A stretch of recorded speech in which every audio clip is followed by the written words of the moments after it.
Welcome back to Figure Depot. Today we're taking a look at the Marvel Comics Spider-Man by Hasbro, Gwen Stacy. This is as she would have appeared on the cartoon from the 90s. Ran, I think, shortly after X-Men and Batman the Animated Series or a thing, probably in conjunction with the Hulk. I'm not sure of the exact dates, but right around that time, mid to late 90s.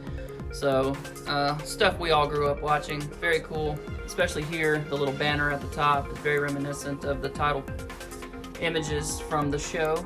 And we have a card back and, of course, a blister bubble. She's got a Midtown High School, I don't know if that's a yearbook or a journal or textbook or what that's supposed to be. We've got a little Daily Bugle, looks like a little, maybe newspaper or something. I don't know what that is. We'll get a closer look at it. I can't tell from here if it's like a rolled up newspaper or if it goes on the desk of like Peter Parker or somebody, or I don't know. Don't know what this blue thing is. We'll get a closer look at it. Then we've got a Mary Jane interchangeable head with Gwen Stacy, so you can swap it around and get different looks out of the figure, so that's pretty cool. And we'll take a look at that and some head swaps with some other female figures here a little bit later. Looking at the back, we've got the another image of the character from the cartoon, little head swap, instructional panel. We've got the other figures in the wave. Of course, we've got Spider-Man, Electro, Peter Parker, Green Goblin, and Daredevil.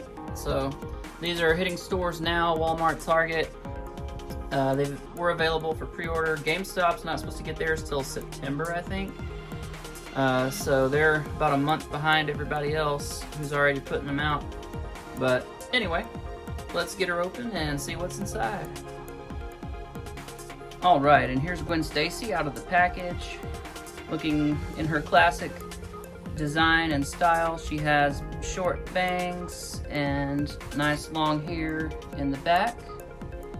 We've got a nice jacket here with a belt through the loops, black boots, and we've got a purple skirt and a black top.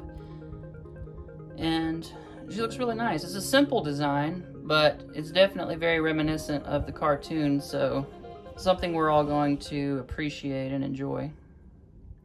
Alright, looking at the figure a little closer, we can see she has a nice simple design, but it's definitely effective and looks really good. We have sort of a soft facial expressions because she's meant to look younger, of course, like a high school student, so not an adult. And then we have a ribbed texture on the shirt. Looks really cool. This jacket's nice and soft and pliable. And we have no wash on the hair. It's just one color, but it catches light really well, so it'll look nice in figure photography or on your display shelf. We've got just kind of a flat purple skirt here, and then a kind of semi-gloss boot, which will mimic vinyl or leather really nicely. So very cool design there. If we move the arm and the jacket out of the way, it does have a slit on the side so that you can get a nice range of articulation. Without that slit there, you would not be able to move her legs at all to pose her, so that would be difficult. So it's good that they put that on there. But yeah, she looks really good overall. Just, you know, solid color plastic. Not a lot of paint detail on this figure. But, you know, it's supposed to be a cartoon figure, so the details are going to be simpler just by nature. Alright, in terms of articulation, we have the head on a ball peg that is hinged, so she can look very far down. And with most female figures, of course, the hair is going to keep her from looking extremely far up, but she can look up just a little bit. The arms go out to the side really, really high, so a real nice range there. We do get a 360 rotation. We do get a swivel at the elbow here, back and forth.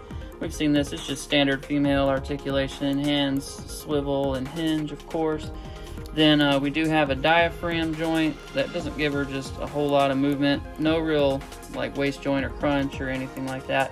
We do have a slit on the side here, and that will allow the legs to move out to the side, or I should say leg on one side. The other side does not have the slit, so it is hindered and not able to move. If you do decide to cut this to get more movement, just be careful because you want to round the cut at the top so that it doesn't split all the way up on you. Or you can just make a soft good skirt, which is probably what I'm actually going to end up doing. So that'll be more versatile. But anyway, with her limits, the range of her kick is a little bit limited, again, because of the skirt. We do get a thigh cut, which you can see there, so the thighs will rotate on both legs. We do get double jointed knees, which have a really nice range. And then, of course, we do get our ankle pivot, our up, and our down rocker. So good articulation. Here's a look at the Gwen Stacy body with the Mary Jane head. You can see it looks really nice. These colors kind of are reminiscent of the Raimi Spider-Man films with Kirsten Dunst. She kind of wore this same color outfit in that first Spider-Man movie when they were still in high school. Lots of those purples and greens and colors, you know, that are consistent with kind of her comic and cartoon look. So it was in fact a newspaper rolled up. So there's your copy of the Daily Bugle, all crunched and rolled up. Also, she comes with her Midtown High school book there. We're just going to call it a school book because I don't know exactly what it's supposed to be. Probably just a notebook for taking notes in class. Very simple. Not much to it, but it looks good. And then we have this file folder here. So, nice teal file folder. And that's the extent of her accessories. Alright, for some quick size comparisons, here we have Gwen Stacy next to the Mary Jane body with the Mary Jane head swap from this figure set. And then we have the same body, but used for Jessica Jones. So you can see how those look together. Some nice spread of street-clothed individuals if you want just some, you know, crowd shots, street shots in your backgrounds for your ACBA photography. So there's some considerations for that. And here she is next to Danny Moonstar and Warpath. And you can see he is obviously much, much larger than she is. And Danny Moonstar also stands a fair amount taller than she does. Again, this is supposed to be a teenager and this is supposed to be a grown adult. So you can see the difference in size there. And here she is next to Spider-Woman and our symbiote Spider-Man.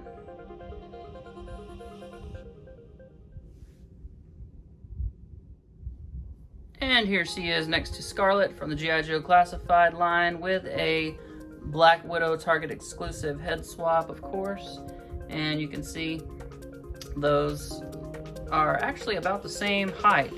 The G.I. Joes seem to run just a little bit smaller than your average Marvel Legends figure, which tends to creep towards like the 6.5 to 7 inch mark, while the Black Series and apparently the G.I. Joe Classified figures are going to be closer to that true 6 inch mark from what we've seen so far. And here she is with Storm and Jean Grey, a couple of X-Men for you, right here in the mix. And you can see she is again a bit shorter than they are. They're a little bit taller. And here she is with two monstrous women, the classic green She-Hulk and then our gray She-Hulk that we just got. So very, very cool. I love these She-Hulk figures, and I really hope we get an updated Sensational She-Hulk and Savage She-Hulk in the new Hasbro updated figures that are coming out.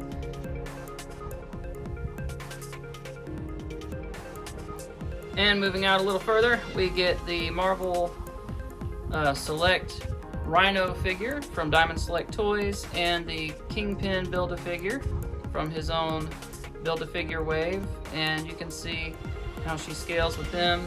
They're much larger and bigger, which of course they should be, so looks really nice. We are going to get an updated Kingpin in the same style and color clothing as he had on the cartoon, so look for that here in the near future as a single-carded deluxe release figure. And for our last villain comparison, here she is with Doc Ock, and of course our deluxe Eddie Brock Venom figure.